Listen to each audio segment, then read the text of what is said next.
પોગશે સાહેબો. આ 100%ની વાત. ધર્મ વધે તો ધન વધે, ધન વધે તો મન વધે, મન વધે તો માન વધે, અને માન વધે પછી બધું વધત વધત વધ જાય. એટલે ધર્મનું કાર્ય આપણે કરવા માટે થઈને જ મળ્યા છીએ, તો ભેડી ભેડી આપણી આહુતિ ધર્મના માટે થાય એવી આપણે એક પ્રયાસને પ્રાર્થના કરવી છે. એથી વિશેષમાં આપના સન્મુખ મા બાપના ચરણની બે ચાર વાતો મૂકવી છે, આપણા પરિવારની વાતો કરવી છે. મેં કીધું એમ અમારા બંને ભાઈઓ આ ભાવથી ને પ્રેમથી આ કાર્યક્રમ શણગારી રહ્યા છે અને આખો પરિવાર એને ટેકો આપી રહ્યા છે. એ બહુ સારી વાત કહેવાય. નહીં તો ભજનમાં આવવું હોય ને આદમીને તો એ બૈરાની ઇજાજત લેવી પડે કે હું ભજનમાં જાઉં છું. હો એટલે ઘરવાળી તરત કે મોટી ભજનની પૂંછડી થઈ ગઈ, શાનમાના હુઈ જાવ, હોય નોકરી જવાનું હોય ત્યાં પણ ભજન કરી રહ્યા, હું જાઉં શાનમાના ઉજાગરો નથી કરો. ના પાડે તમે નો આવી શકો. બોલો આવી શકો? સાચું બોલો વડીલો, આવી શકાય? નો આવી શકાય. પછી ઓલે ધીરે કરી જોડે રહીને બે ને એમ કે પડે વાત કહું કે શું આજ તો લાલભાઈ ની આ પ્રોગ્રામ છે, જવું પડે ગાડી, સમજ ને આવું કાકલુથી કરે. લાલભાઈ અલ્પેશભાઈ બહુ સારો ખર્ચો કરે, જવું પડે. પેલા ભરત પ્રજાપતિ આવવાના છે એટલે આમ જો જવા દે, હમણાં તું કઈ એટલા વાગે આવતો રહીશ. એટલે પહેલી એમ કે 12 વાગે આવતા, હમણાં 12 વાગે તો માંડ ગણપતિ મંડાય, તો કે 1:30 વાગે આવતા રહે. હા 1:30 વાગે આવતો રહીશ. 1:30 વાગ્યાનો ટાઈમ લઈને આવે પછી આ બેહેર ઘડીક થાય નામ જો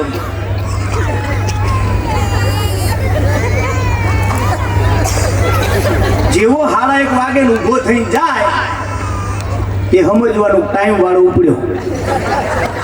જે ટાઈમ આપીને આવ્યો વાલા ટાઈમે ઘરે જાજો. તમારા ઘરમાં ઝઘડો થયો અમારે કરાય નહીં. હા, અને આવતા વેત પાછા બોલ્યા હોય કે બકા જવા દે, બકા કહીને આવ્યા હોય પાછા. હા, તમારા ડાયરાનો શબ્દ છે આ બકા. હવે મને એને સમજે બકા શબ્દ કોને ગોત્યો? ભાઈ તમે એવું ન સમજતા કે બકા 20-25 વર્ષના જ હોય. અમુક જગ્યાએ તમે 80 વર્ષના બકાઈ જોયેલા છે અને મારો બકો આવ્યો બાપા મારી નાખ્યા. અને હા તમને કહું આ તો જગત બહુ મોટું છે. હા, એટલે મોજથી ભાવથી આનંદ કરવો છે, મોજ જ કરવાની. જો તમને બધાને મારે હસાડવાના છે અને મારે મા બાપના ચરણની બે ચાર વાતો પણ કરવી છે. અહીંયા સંતોની હાજરી છે એટલે અમારો પાવર વધી ગયો છે આજે. કારણ કે આ પાવર હાઉસ અમારા હાવ પાછળ આમ પીઠ બળ કરીને બેઠું છે ને. સંતોની હાજરી હોય એટલે કલાકાર ખીલી જાય. બોલો. અને સામે આવા સજ્જનો બેઠા હોય એટલે પછી તો એમ થાય કે ભાઈ હવે કાર્યક્રમના દોરને આગળ વધારવો છે અને મોજથી ગણપતિ ભગવાનને યાદ કરવા છે, માને યાદ કરવા છે. પણ તમે બધા જ્યાં સુધી બેસો ત્યાં સુધી અમારી મોજ હશે. આ 100%ની વાત શરૂઆત દુહાસનથી મા ભગવતીના ચરણમાં અર્પિત કરી બે ચાર શબ્દો પછી આપણે ગણપતિ ભગવાન અને પછી મારે એક બે વાતો રજૂ કરવી છે. કારણ કે વાતોમાં વાતો હોય, સમજીને સાંભળો ને તો મજા આવે. અત્યારે જગત એવું છે, અત્યારે આપણે બધા અપડેટ છીએ. તમે જો રૂપિયા મૂકવા માટેના ઠેકાણા બધાના જોડે છે, કપડાં મૂકવાના ઠેકાણા બધાય જોડે છે, દાગીના મૂકવાના ઠેકાણા છે, પણ હું દાવા સાથે કહું હારી વાતો મૂકવાના ઠેકાણા બહુ ઓછા છે. આ 100%ની વાત છે સાહેબ. સમજણા માણસો મળે ને એટલે કલાકારે રાજી થાય, કથાકારે રાજી થાય, વક્તવ્ય કરવા વાળો વ્યક્તિ રાજી થાય કે અમારા શબ્દોનું કોક તોલ કરી રહ્યું છે સાહેબ. હા, એક ગામમાં બાઈ પોતે હુપડામાં કાંઈક અનાજ હોતી હતી. એક નાની વાત તમારા સામે મૂકીને પછી આગળ વધવું છે. સાંભળજો. દીકરો કેવો હોય, માં કેવી હોય, પરિવાર કેવો હોય. એક દીકરાનો મારે એક નાનો પ્રસંગ તમારા સામે માત્ર 3 કડીનો પ્રસંગ છે. સાંભળજો. ગામડું ગામ છે અને માં ઘરના ઉંબરા ઉપર બેસીને એમ કહેવાય કે દાણા હોવે છે, ચોખા કરે છે અને એનો દીકરો આંગણાની ધૂળમાં ઢગલિયું કરી રમી રહ્યો છે. અને એ વેળા એક મહાત્મા આવ્યા. ભવતી ભિક્ષાન દેહી, ભવતી ભિક્ષાન દેહી, ભવતી ભિક્ષાન દેહી. એ 3 નારાજા કર્યા કે બાઈએ હુપડું બાજુમાં મૂકી ઘરમાં જઈ એક વાટકો ભરી લોટ લઈ અને બાપુની જોડીમાં આમ નાખવા જાય. બાપુએ જોડી આમ લાંબી કરી, લોટ નાખ્યો અને બાપુએ ત્રાસી નજરથી દીકરાના સામું જોયું, કીધું માં, એ માં, કે હા આ દીકરો તમારો છે? કે હા બાપા મારો દીકરો છે. એમ? કે હા.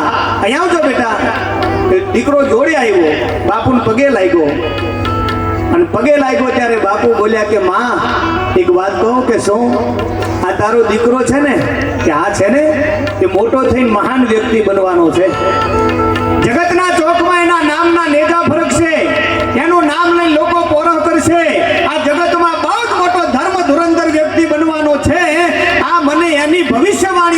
છે. એટલે માએ કીધું કે બાપુ કઈ રીતે તમે આ ભવિષ્યવાણી કરી કે એને મારા સામે મુસ્કાન કર્યું ને તો એના દાંત ઉપર એક કાળો ડાઘ છે, તલ છે. એ કાળા તલને જોઈને મને ખબર પડી કે આ વ્યક્તિ ભવિષ્યમાં બહુ મહાન વ્યક્તિ બનવાનો છે. એટલું કઈ મહાત્મા નીકળી ગયા. પણ જેવા મહાત્માએ ડેલાથી પગ બહાર મૂક્યો ને એટલે માની આંખમાં આહુડા આવી ગયા. એટલે પોતાના હાડલાના પાલવથી આહુડા લૂછતા લૂછતા માં ઘરમાં જાતી હતી ત્યાં દીકરાએ એનો પાલવ પકડ્યો કે એ માં ઊભી રે. શું બેટા? બોલ્યા બાપુએ હારો આશીર્વાદ આપ્યો, હું મહાન બનવાનો છું. તો તને આનંદ નથી? તું રોવા માંડી? તારી આંખમાં આહુડા આવી ગયા? માં તને તો પોરા થાવો જોઈએ, તારો દીકરો મહાન બનવાનો છે, તું ઢીલી હું કામ પડી? તેથી માએ પાછું વળીને દીકરાના માથે હાથ મૂકીને એટલું કીધું, બેટા તું મહાન બને એમાં હું રાજી જ હોય. પણ મેં ઇતિહાસમાં એવું સાંભળ્યું છે કે જેનો દીકરો મહાન બને ને એ એની માને બાપને ભૂલી જાય છે. બેટા તો કાલ મહાન બને જો અમને ભૂલી જાસ એ બીકથી મારી આંખમાં આહુડા આવી ગયા. એમ કે હા મહાન બન્યા પછી માણસ માવતરને ભૂલી જાય કે હા બેટા મેં એવું સાંભળ્યું છે એટલે મને થોડું વહમું લાગ્યું. દીકરાએ આજુબાજુમાં નજર કરી સાહેબ. આગળની ધૂળની બાજુમાં એક નાનો પથ્થર પડેલો. દીકરે ગળગળતી દોટ માંડી પથ્થર લઈ અને પોતાના દાંત ઉપર ઘા કરી દાંતને પાડી દીધો અને પાડેલો દાંત માના હાથમાં આપીને કીધો લે માં આ દાંત ઉપર ડાઘ હતો એટલે હું મહાન બનવાનો હતો ને કે હા એ દાંત જ હું પાડી દઉં. મારે મહાન નથી બનવું, મારે મારી માના આચરમાં રહેવું છે, એના ચરણમાં રહેવું છે. આ કહેવા વાળો દીકરો બીજો કોઈ નહીં, એ વિષ્ણુગુપ્ત ચાણક્ય હતો સાહેબ. અને ચાણક્યનું નામ આજ પણ આપણને પડે મોજના દોરા છૂટે છે ને. જેને આખો એમ કહેવાય કે એક આખા પ્રાંતનો રાજા બદલી નાખ્યો આખો. અને એવો જે મહાન વ્યક્તિ હોય કે જે માવતરને ઉજળું માન આપતો હોય ને આ જગત એને ઉજળું માન આપે છે સાહેબ. અને એટલા માટે માના ચરણમાં વંદના કરવી બહુ જરૂરી છે. અને માને હું યાદ કરું કે હે માં પૃથ્વીના પટમાં અમારા પગલા ક્યાંય પાછા ન પડે તો જાળવી લેજો. હે જગદંબા જ્યાં સુધી અમારી શ્વાસા ચાલતી હોય ત્યાં સુધી અમારી માન મર્યાદા પૃથ્વીના પટમાં નીલામ ન થાય એટલી કૃપા તું અમારા ઉપર કરજે, પ્રાર્થના કરજે હો બાપ. એથી વિશેષમાં બીજું શું હોઈ શકે? અને એ ભગવતી ભવાનીને યાદ કરો પણ કેવો પવિત્ર ભાવ છે એમાં.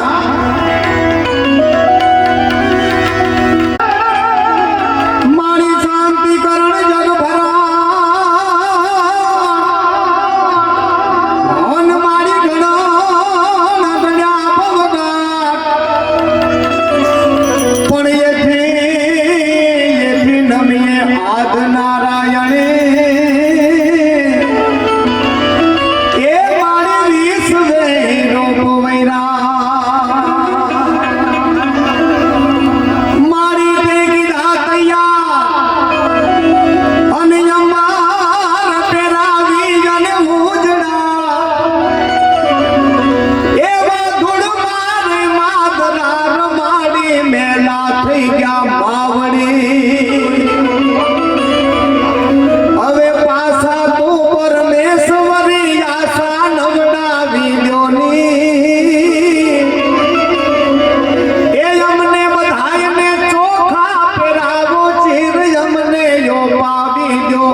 I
આવશે છે ને એનું માપ આ જગતના ચોકમાં કોઈ કાઢી ન શકે સાહેબ. એ બાના હયાની મારી પાસે પવિત્ર પ્રેમના ઝરણા વરસી રહ્યા છે ને એ કોઈ કલમથી લખી ન શકાય. એ તો અનુભવ જ્ઞાનથી આપણે ઓળખી શકાય. એવો મંગલમય માહોલ છે ત્યારે માના ચરણમાં છેલ્લી એક વંદના રજૂ કરું આપણા બધાયના માટે. આ મંચ ઉપર અમારા કલાકારો છે એના માટે પણ અને સામે અમારા બહેનો માતાઓ વડીલો ભાઈઓ નાના ભૂલકા સહિત સર્વેના માટે પ્રાર્થના કરવી છે કે માં પ્રસન્ન થઈ જા તો અમે આટલું માગીએ છીએ ને આટલું અમને આપીએ. પણ કેવા શબ્દો છે એમાં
પ્રાર્થના કરી હે માં